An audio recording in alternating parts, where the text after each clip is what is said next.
She wasn't a commander anymore, just a janitor with a mop that squeaked too loudly against the polished armory floor.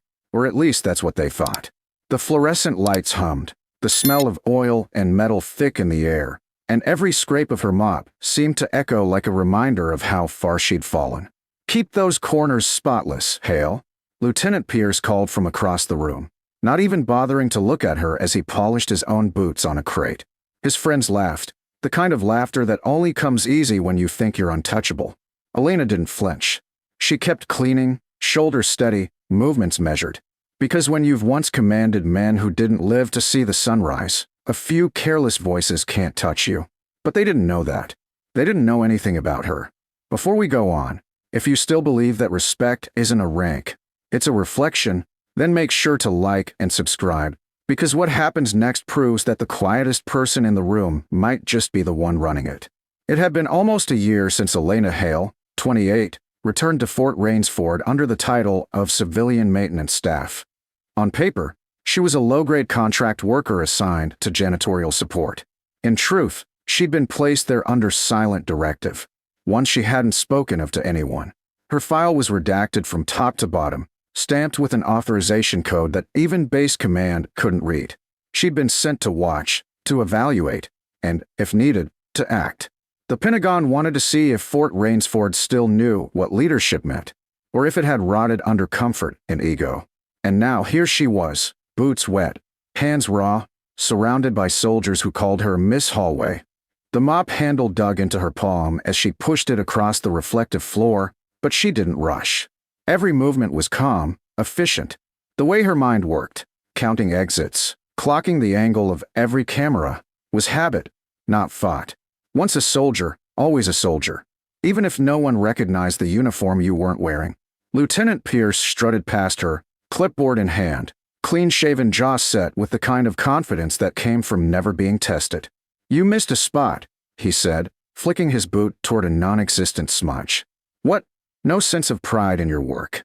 She looked up briefly, just long enough for their eyes to meet, and said, "I take pride in doing my job, Lieutenant. Do you?" The laughter that followed came from the others, Lieutenant Ashby, Sergeant Kroll, and a few recruits pretending not to smirk. Pierce smirked wider. "You talk like you've been in the field," he said. "Let me guess, ROTC dropout? Or one of those admin types who thinks mopping floors builds character?" She could have corrected him. She could have said that she'd been deployed in 3 regions, that she'd once led Alpha Recon through a 40-hour blackout mission in the dead zone, that she'd signed orders others were too afraid to. But she didn't. "Something like that," she said, and went back to scrubbing. The more they laughed, the more invisible she became, and invisibility, she'd learned long ago, was an advantage. Outside, the rain started. Soft, rhythmic, tapping against the high, steel-framed windows that lined the armory walls. The sound reminded her of a night overseas, one where every raindrop could have been a bullet and every shadow might have hidden a heartbeat. She swallowed the memory down like she always did. Behind her, Corporal Riley Tran, barely 20, was the only one not laughing. He was new, observant, and too quiet for his own good. He watched the way she moved, not the way she mopped, but the way she moved. Controlled steps, balanced shoulders, scanning habitually. He'd seen that posture before, and instructors who didn't need to shout to be obeyed. "Ma'am," he said softly, almost uncertain, "you've done this before, haven't you?" She paused, wrung out the mop, and met his gaze. "Done what?" "Served," he said. His tone wasn't mocking, it was respectful. No one checks a doorframe like that unless they've been trained to. Elena almost smiled. "You see more than most, Corporal," she said, then turned back to the floor. By noon, the officers were gone, leaving only the hum of the ventilation and the faint squeak of her mop gliding across the floor's mirror-like finish. The silence was welcome. She worked until her reflection looked back at her from the tiles, calm, unreadable, disciplined. And then, as if the air itself changed, she heard it. A low, distant rumble, followed by the high-pitched chirp of the emergency intercom activating. The first tone was routine. The second wasn't. It came in a rapid triple pulse. The color drained from her face, not from fear, but recognition. Protocol rising. The one signal that hadn't been used in over a decade. Her hand froze mid-motion, water dripping from the mop head. Around the corner, someone shouted, "What the hell is that alarm?" Within seconds, Lieutenant Pierce came barreling back into the room, followed by Sergeant Kroll and 2 recruits. "False alarm," Pierce barked. The intercom crackled again, louder now, clear and unmistakable. A voice, calm, authoritative, female, cut through every conversation, every heartbeat. "All personnel hold positions. Initiate lockdown sequence. Commander Hale, confirm presence." The mop handle slipped from her grasp, hitting the ground with a hollow clatter. The entire room froze. Pierce blinked. What did that say? The voice repeated, sharper this time. Command recognition confirmed. Commander Elena M. Hale, respond to base central immediately. Protocol rising is now active. Every eye turned to her. The janitor with the mop. The woman they'd laughed at that morning. She exhaled once, slowly, then reached into her pocket and pulled out a small black ID card. One that no one on that base had clearance to see. She swiped it against the security panel by the armory door. Instantly, the locks shifted. The lights flickered from white to amber. On the wall monitor, a message blinked. Secure command channel, active. Pierce's voice cracked. "Commander? Wait, what is this?" Elena looked at him, eyes calm, unreadable. "It means you just failed a command integrity audit, Lieutenant." She stepped past him, her tone firm but quiet. "And it means you'll address me properly now." The recruits didn't move, didn't speak. Even the air felt like it was standing still. As she reached the doorway, the base intercom came alive once more, now joined by another voice, General Langston herself. "Commander Hale, the exercise has been triggered. Authorization confirmed. Proceed with evaluation phase." The sound of the general's voice sent a visible jolt through the room. Every officer on base knew that name. Pierce swallowed hard, his earlier arrogance dissolving into silence. Elena turned back, meeting each stunned face. "You wanted spotless floors," she said softly, almost kindly. "I prefer spotless records." Then she walked out, her boots leaving fate, wet prints across the gleaming tile, prints that everyone would remember long after she was gone. Outside, the storm grew heavier, wind rattling the windows like applause she didn't want. In the command corridor, sirens pulsed, and personnel scrambled into formation, unaware that the woman they'd mocked had just assumed control of the entire facility. Somewhere in the distance, the PA voice announced again, crisp and final. "Commander Hale, you are now in full operational command of Fort Rainsford. Protocol Rising is live." And just like that, the janitor became the most powerful person on the base. The silence after the announcement was heavier than gunfire. For a long, stunned second, no one moved, as if the air itself refused to believe what it had just heard. Lieutenant Pierce's face drained of color while the younger recruits exchanged bewildered glances. Elena stood in the center of the armory, no longer the woman with a mop, but a figure none of them recognized, shoulders squared, eyes steady, presence commanding. "Commander Hale," Sergeant Kroll finally stammered, the title awkward on his tongue. "Is this some kind of joke?" She turned toward him, her expression unreadable. "If it were, Sergeant, you'd be laughing." The calm in her voice wasn't arrogance. It was authority reclaimed.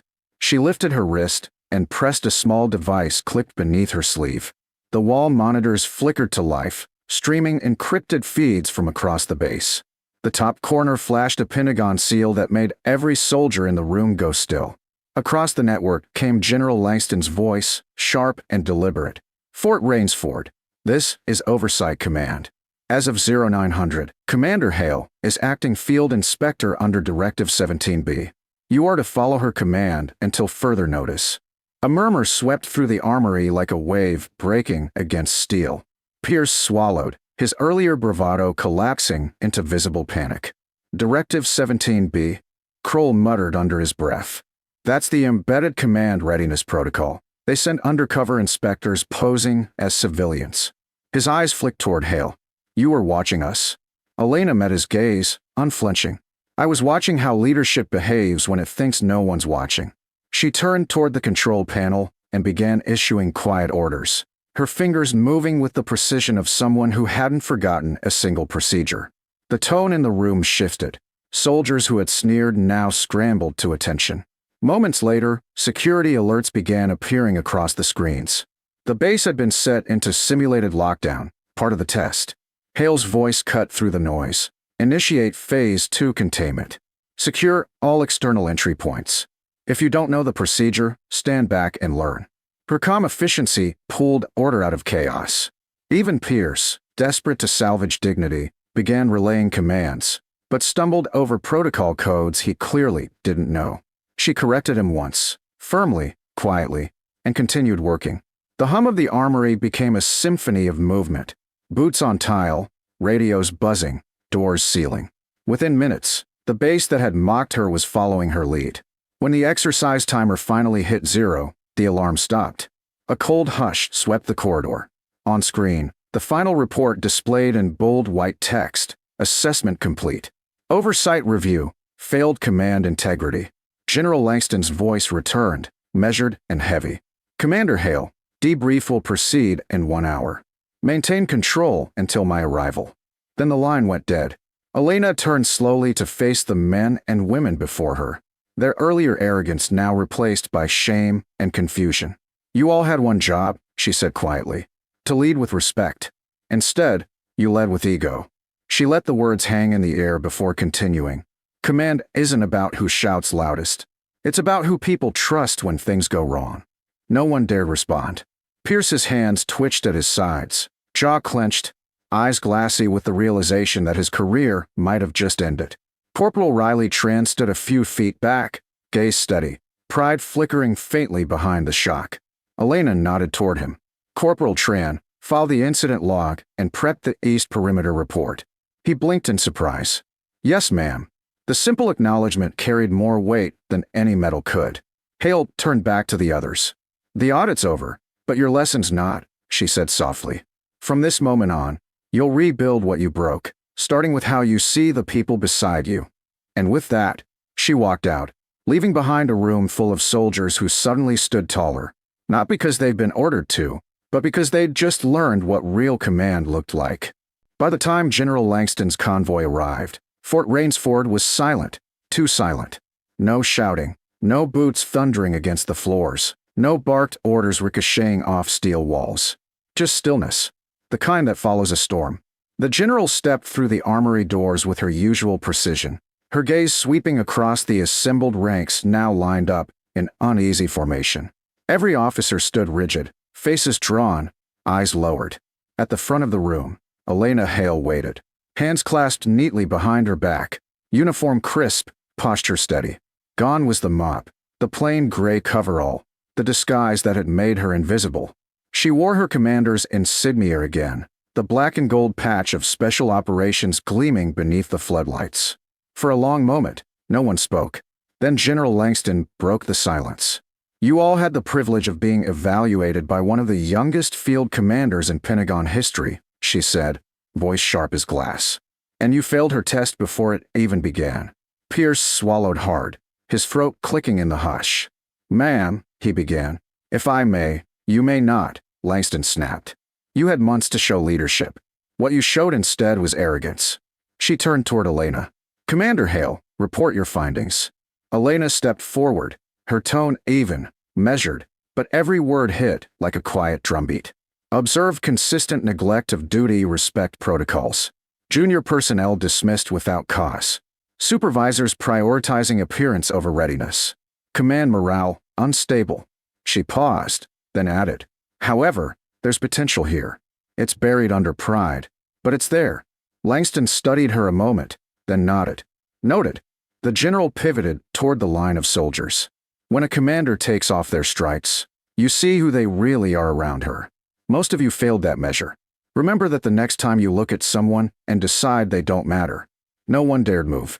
The air was heavy with shame, but not cruelty. It was correction, the kind that reforms rather than destroys. Elena turned her gaze toward Corporal Tran. Corporal, she said, her tone softening slightly. Step forward. Riley obeyed. Chin high, nerves taut but proud. You didn't mock. You observed. That's leadership. She handed him a small, unmarked badge, a field commendation coin from her own division. Keep it, she said. Not as a reward, but as a reminder. His voice cracked slightly as he replied, Thank you, ma'am. Langston gave the faintest nod of approval. Then Elena turned to Pierce.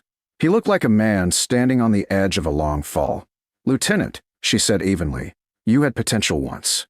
You still might. But you'll have to earn it the same way everyone else does, from the ground up." Pierce's voice trembled when he spoke. "Commander, I didn't know who you were." "You didn't need to," she replied. "You only needed to know how to respect someone who wasn't you." The words sank deep. No anger, no venom, just truth. Langston took one final glance across the room before addressing the ranks. Protocol Rising wasn't just an audit. It was a mirror. And what you saw staring back, decide if you like it. Then she turned to Elena. "Your mission's complete, Commander. Your discretion, as always, is noted." When the general left, the soldiers stood in silence, waiting for Hale to dismiss them. Instead, she stepped aside and placed the mop, clean, polished, against the wall near the door. "I'm leaving this here," she said quietly. "Not as a symbol of shame. As a reminder, every task you think is beneath you is still part of the mission." Her voice softened. "Respect isn't earned when people salute you. It's earned when they don't have to." She gave a single, precise nod, then walked out of the armory. No ceremony, no farewell. Just quiet steps echoing down the hall. Days later, a small plaque appeared beside the mop. No one knew who ordered it, but everyone read it. It said, "Integrity doesn't wear rank. It wears patience." The story spread through the base like an old legend. New recruits heard whispers of the janitor who turned out to be their commander, the woman who tested them not with drills, but with humility. And whenever someone passed through the armory, they'd glance at the mop and straighten their posture just a little. Because at Fort Rainsford, everyone remembered the day Commander Hale's name came over the loudspeaker, and the world they thought they knew fell silent.